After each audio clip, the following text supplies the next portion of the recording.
آج سے ایک سال پہلے یعنی 9 اپریل 2022 کو وزیر اعظم پاکستان عمران خان اپنی ڈائری اٹھا کر وزیر اعظم ہاؤس سے نکلا۔ وزیر اعظم پاکستان عمران خان کو ان کی حکومت کو گرانے کی پیچھے بہت بڑی سازش تھی۔ وہ سازش کیا تھی؟ عمران خان نے سب بتا دیا۔ اچھا میرے پاکستانیوں، آج سے ایک سال پہلے میں اپنی ڈائری اٹھا کے تو پرائم منسٹر ہاؤس سے گھر گیا تھا، اور اس کے پیچھے ایک بہت بڑی سازش تھی۔ سازش کچھ سال پہلے سے شروع ہوئی۔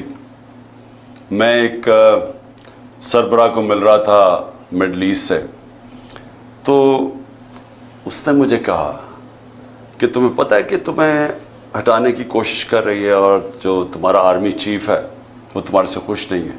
عمران خان کو اس بات کا علم ہی نہیں تھا کہ ان کے خلاف ایک بہت بڑی سازش ہونے والی ہے۔ تو میں بڑا حیران ہوا۔ میں تو سمجھا ہم ایک پیج پہ ہیں اور ہمیں تو کوئی سوچ بھی نہیں سکتا تھا۔ تو میں نے اس کو کہا تم کیا باتیں کر رہے ہو؟ مجھے کہ کانفرنس پہ ملا، تو جب ہم نے ریورس انجینئرنگ کی،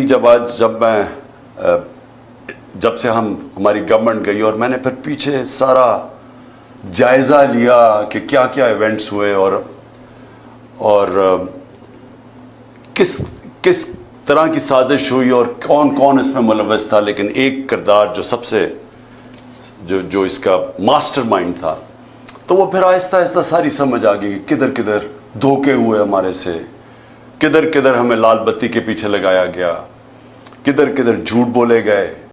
یعنی پہلے سے ہی یہ پلان بن چکا تھا کہ عمران خان کو ہٹا کر شہباز شریف کو اس کی جگہ لگانا ہے۔ تو آہستہ آہستہ کر کے یہ تمام چہرے جو ہے وہ بے نقاب ہوتے گئے، اور اب تو سب کھل کر واضح ہو چکا ہے کہ اس سب کے پیچھے کون تھا